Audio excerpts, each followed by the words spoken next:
Hey automotive enthusiasts, it's Drive Dive, and today we're exploring the topic of the 10 wildest factory-built, street-legal muscle cars ever made, counting down from number 10 to number 1, with time slips, tall tales, and just enough danger to keep your palms sweating.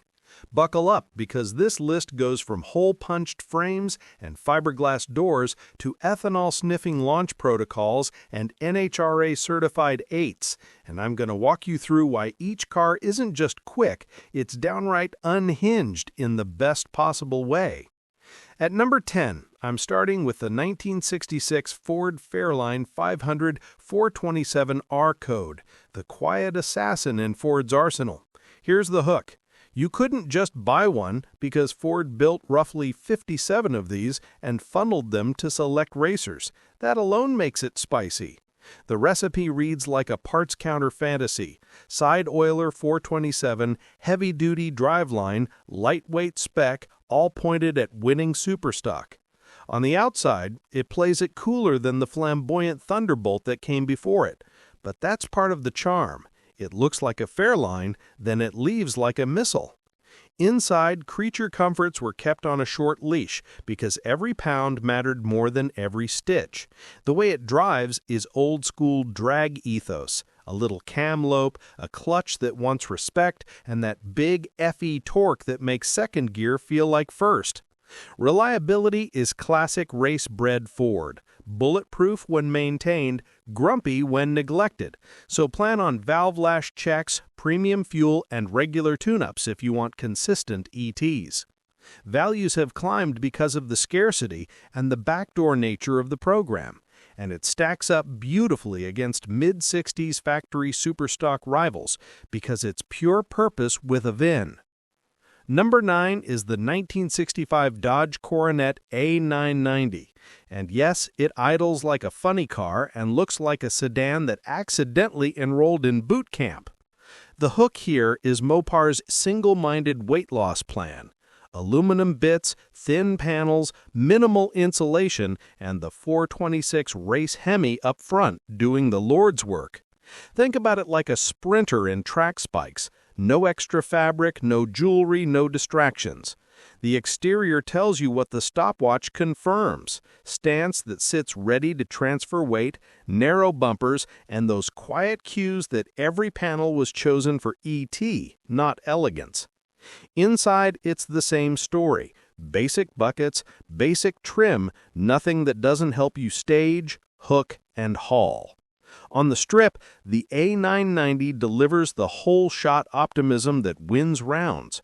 Brutal bite off the line, clean shift points, and a top-end charge that keeps going when other cars are out of breath. Daily driving these? Let's call it character building.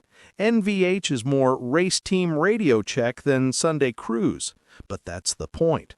Real A990s are prized for authenticity, and compared to Ford's Fairlane R code, the Dodge feels raw, louder, and a notch more unfiltered in the best way. At number 8, the 1969 Chevrolet Camaro ZL1, the all-aluminum CPO unicorn. Hook first, only 69 built, an aluminum 427 that reads like a Can-Am engine with manners, and a factory horsepower number that was famously shy of the truth. The ZL1 is a paradox, light up front so it turns with eagerness, but nasty enough in a straight line to rearrange your expectations for what a small pony car can do. Outside, it looks like a well-spec'd 69 Camaro, which is exactly the magic trick. Inside, it's Camaro business as usual, but every tug of the shifter reminds you you're dancing with a race-bred heart. On track or strip, a healthy, well-sorted ZL1 slips under 12s with the right setup, and on the street, it's this weirdly refined hammer, less clatter than a race Hemi, more rev-happy than a big iron FE. Ownership is not for the faint of wallet, but you're not buying it for easy. You're buying it because it's the kind of car that makes veteran techs smile and younger ones pull out their phones. Against its era peers, it's the gentleman bruiser. You'll see it at a concours Saturday and hear it at Test and Tune Sunday. Number 7 is the 1963 Chevrolet Impala Z11, the full-size Chevy that doesn't fit anyone's low and slow stereotype. Hook: this is the Impala with a dual-quad 427W head, an aluminum front clip, and a horsepower rating that left a lot on the table. From the curb, it's imposing. A big, clean Chevy with just enough menace in the stance and the hood. Under the skin, it's a diet plan writ large, because less nose weight plus a nasty W motor equals a big body that sprints. The cabin feels more boulevard than race car, but that's the deception. It will coddle you on idle and then try to roll the horizon like a towel when you drop the hammer. On a good day, with air and tune, these cars were absolutely capable of 10s and 11s, which is not a sentence most people expect to hear the Impala up front. Reliability is old-school big block Chevy. Parts are findable, tuning is straightforward if you respect the compression and the carbs, and the rest is just driver discipline. Compared to the Swiss cheese Pontiac of the same era, the Z11 feels like a stealth bomber in a tux. No holes in the frame, just holes in your expectations. Number 6 shifts to the 1963 Pontiac Catalina Super Duty Swiss cheese, where engineers brought a hole saw to a frame and turned the rulebook into a suggestion. The hook is simple and insane. They lighten sections of the frame by drilling them like Emmental, then dressed the car in aluminum and fiberglass and let the 421 Super Duty do its job. Outside, it's a clean, almost stately full-size, and then you notice the panel choices, the stance, the way it squats and leaves clean. Inside, everything is pared back, just enough to do the job, not enough to distract. On the strip, these cars were mid-12s with conservative ratings, a classic case of engineers whispering while the time slips shouted. Living with one today is more art restoration than car ownership, but that's why values go wild when a documented example crosses the block. Line it up with the Z11 in your mind, and you get the perfect contrast: Chevy's stealth power versus Pontiac's visible, literal, structural diet. Both work. Both are glorious. Number 5 is the 1964 Ford Fairlane Thunderbolt, the car that proved honesty lives at the finish line, not the brochure. The hook is an 1108 at 128 miles per hour back in the day, from a 425-horse 427, tells you everything you need to know about how conservative factory numbers were.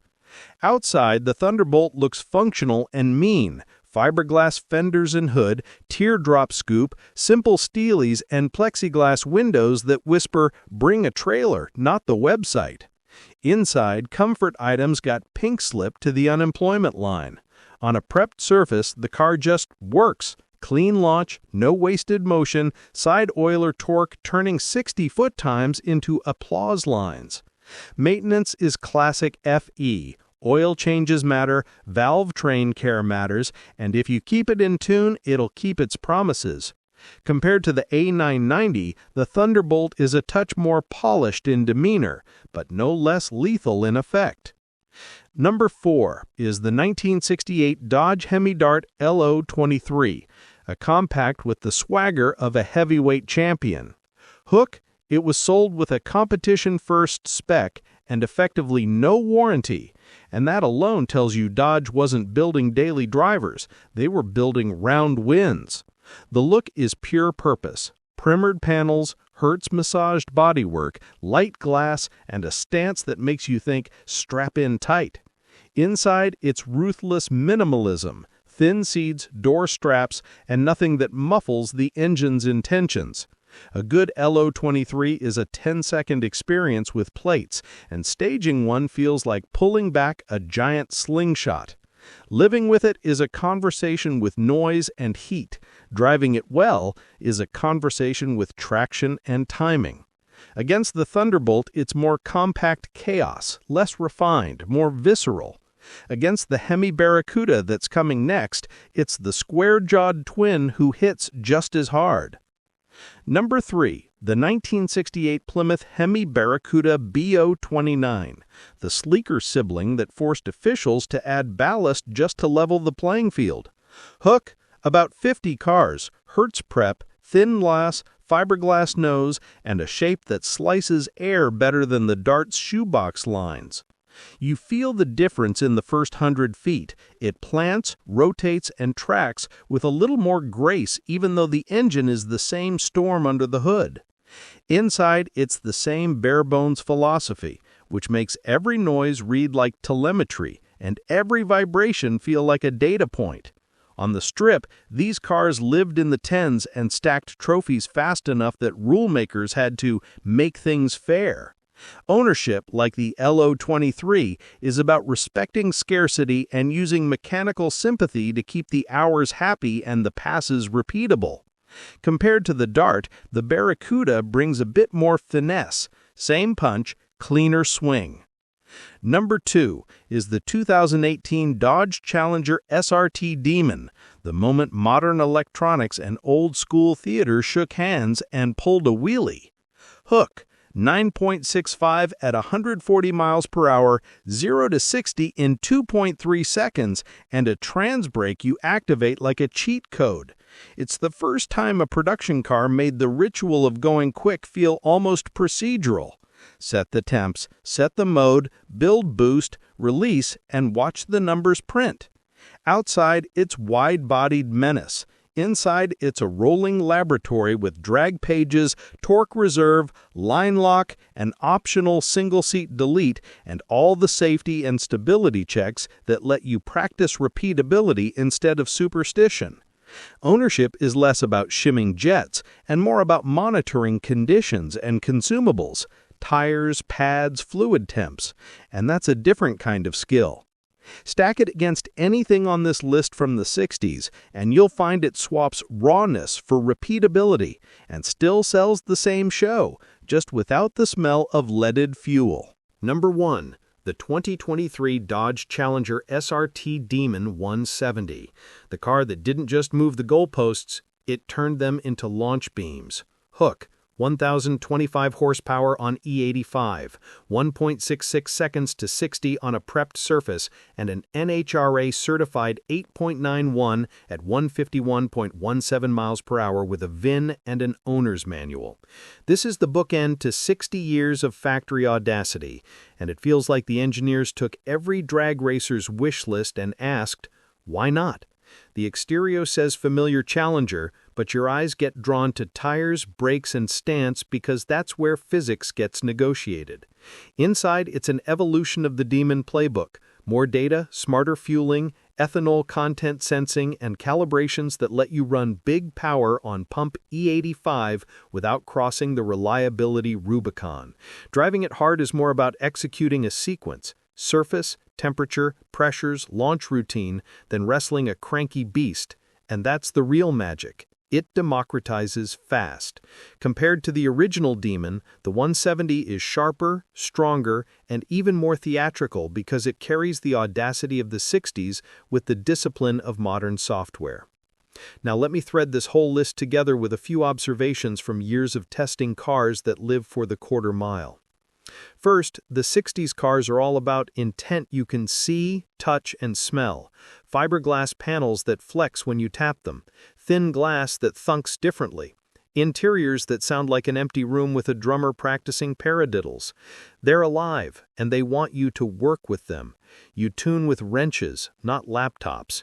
You earn those ETs with feel and consistency, and in return, they give you stories you tell forever. The Demons keep the theater, the sound, the stance, the drama, but they add tools to make fast, accessible, and repeatable. Where a Thunderbolt asked for superstition, a Demon asks for procedure. Where a Z11 asked for carb finesse, a Demon 170 asks for ethanol content and tire temperature. It's a different discipline that gets you to the same grin. Second, daily usability is where the schism lives. The A990, LO23, and B029 will make you question your life choices in traffic, and you will love them anyway because every stoplight is a chance to imagine a tree coming down. The Z11 and Z11 can play nicer, but you'll still be reminded you're driving history with a temper. The Demons flip it. They let you do the school run, then hand you a trans brake and a mission plan for Friday night. One isn't better than the other, they're just different roads to the same kind of fun. Third, safety and legality are always context. In the 60s, road legality was about lighting, bumpers, exhaust, and paperwork, not whether your horsepower number started with an 8. That's how cars like the LO23 and B029 could be street legal on paper, while clearly being built for timing beams. Today, legality dances with sanctioning rules. An 8-second slip triggers safety equipment requirements on track, even though you can drive home legally. The thread through all of it is responsibility. Use the car where it's meant to be used, and you'll keep the magic and your license. Fourth, reliability is about intention. None of these cars were built to be neglected. The 60s legends need valve lash checks, cooling system love, and premium fuel discipline. They like to be run, not stored, and they punish deferred maintenance like a judge with a full docket. The Demons trade mechanical ritual for electronic awareness, monitor temps, log runs, respect consumables, and they'll do the trick again and again until the tires cry uncle. If you respect what the car asks for, both eras reward you with the kind of performance that rewires your definition of fast. Finally, value is an echo of authenticity. Real LO23s, B029s, A990s, and R codes with documentation are historical artifacts that still work as intended. Swiss cheese Catalinas and Z11s pull big money, not just because they're rare, but because the engineering audacity is visible. ZL1s have the same halo because the engine is a moon rock in aluminum. Demons and Demon 170s will etch their own chapters in time because they're the first mainstream cars to make single-digit slips a factory talking point. That matters. It's a line in the sand just like drilled frames and fiberglass doors were 60 years ago. So here's how I'd pair buyers and cars. If you want analog savagery and the satisfaction of tuning by ear and feel, hunt the 60s. The Thunderbolt for Ford faithful who want a paper trail and a punchline. The A990 for Mopar diehards who like their coffee black and their headers hot. The LO23 or B029 if you want the hardest hits per pound. The Z11 if you love a stealthy big body brawler. The Swiss cheese if you want the story you can show people with a flashlight. And the Z11 if you want a unicorn that can road race on Sunday after bracket racing on Saturday. If you want the theater with repeatability, chase the Demon and Demon 170. They're the quickest ways to break your personal best without sacrificing your spine, and they turn fast into a method, not a miracle. Before I wrap, here's the sensory trailer in one sentence for each. The R-Code Fairlane sounds like a well-oiled machine with a secret to tell. The A990 feels like a starting gun pointed at the horizon. The Z11 is a whisper that turns into a roar when you ask nicely. The Z11 is a tuxedo with boxing gloves in the pockets. The Swiss cheese is a science fair project that won nationals. The Thunderbolt is thunder with a return address. The LO23 is a bar fight in a phone book. The B029 is the same fight with better footwork. The Demon is a magic trick you can repeat. And the Demon 170 is the trick that makes the magician laugh with you. If this countdown lit the fuse, make sure you're subscribed, drop your pick for the craziest factory freak in the comments, and tell me which one you want me to deep dive next with setup tips, launch tactics, and real-world ownership stories. This is Drive Dive, and I'll see you at the tree.